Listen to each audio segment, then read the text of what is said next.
Leitura, Bíblia Ave Maria. Segundo livro dos Macabeus, 2. Acha-se escrito nos documentos relativos ao profeta Jeremias que foi ele quem ordenou aos cativos tomar o fogo, como se acaba de contar, e que o profeta, dando-lhes um exemplar da lei, recomendou-lhes não esquecerem os mandamentos do Senhor, e não se deixarem seduzir à vista dos ídolos de ouro e de prata, ou dos ornamentos dos quais estavam ornados. Conjurou-os, entre outros avisos, a não afastarem a lei de seu coração. O escrito mencionava também como o profeta, pela fé da revelação, havia desejado fazer-se acompanhar pela arca e pelo tabernáculo, quando se dirigisse à montanha que subiu Moisés para contemplar a herança de Deus. No momento em que chegou, descobriu uma vasta caverna, na qual mandou depositar a arca, o tabernáculo e o altar dos perfumes. Em seguida, tapou a entrada. Alguns daqueles que o haviam acompanhado voltaram para marcar o caminho com sinais, mas não puderam achá-lo. Quando Jeremias soube, repreendeu-os e disse-lhes que esse lugar ficaria desconhecido, até que Deus reunisse seu povo e usasse com ele de misericórdia.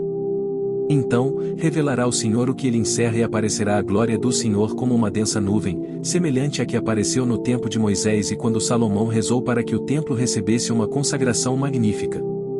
Estava também relatado como esse sábio ofereceu o sacrifício da dedicação e da conclusão do santuário, como também, à semelhança de Moisés que orou ao Senhor e obteve que o fogo do céu descesse e consumisse as ofertas, assim também Salomão pôs-se a rezar e o fogo desceu do alto para queimar os holocaustos. Moisés disse, por não ter sido comido, o sacrifício pelo pecado foi consumido. Também Salomão prolongou por 8 dias a dedicação. Nas relações e nas memórias do tempo de Neemias, contavam-se os mesmos feitos, como também, ele formou uma biblioteca, reunindo tudo o que se referia aos reis e aos profetas, os escritos de Davi e as cartas dos reis a respeito das oferendas. Do mesmo modo, Judas reuniu todos os livros espalhados pelas guerras que nos sobrevieram, e essa coleção se encontra em nosso poder. Por conseguinte, se tendes necessidade de um desses livros, enviai-nos mensageiros que vô-los levarão. Vamos, pois, celebrar a purificação do templo, e é por isso que vos escrevemos. Seria bom que também celebrasseis essas festas. Foi Deus quem salvou todo o seu povo e restituiu a todos a herança, o reino, o sacerdócio e a santificação, como havia prometido pela lei. Este Deus, em quem esperamos, sem dúvida terá logo piedade de nós e de toda a terra, nos reunirá no solo sagrado. Pois já nos livrou de grandes males e purificou o templo. Prólogo do autor.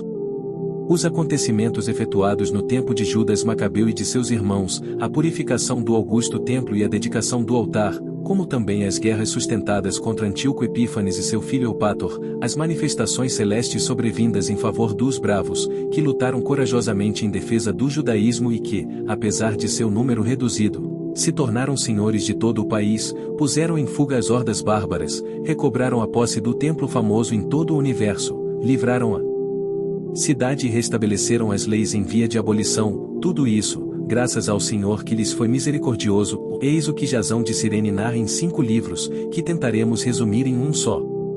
Considerando a multidão das letras e a dificuldade que, em vista da abundância dos assuntos, experimentam aqueles que desejam penetrar no estudo das narrativas históricas, temo-nos preocupado em agradar aos que apenas desejam lê-las, em facilitar aos que procuram retê-las e em ser úteis a todos em geral. Para nós, que empreendemos este árduo trabalho de resumir, não é coisa fácil, mas uma questão de suor e vigílias. No entanto, como aquele que prepara um festim e procura satisfazer aos outros, assume uma tarefa penosa, assim nós, de boa vontade, tomamos a nós este trabalho, para obter a gratidão de muitos. E deixando para o autor o cuidado de tratar cada assunto em seus detalhes, nós nos esforçamos em expô-los com auxílio de fórmulas resumidas. Assim como para uma casa nova, cabe ao arquiteto preocupar-se com o conjunto da construção, enquanto aquele que está encarregado dos afrescos e das pinturas só se ocupa com a decoração. Assim, me parece, é o que cabe a nós. Ao autor de uma história toca aprofundar tudo, dissertar sobre tudo, procurar todos os detalhes. Mas o que resume deve, ao contrário, procurar condensar a narrativa e evitar a minúcia na exposição dos fatos.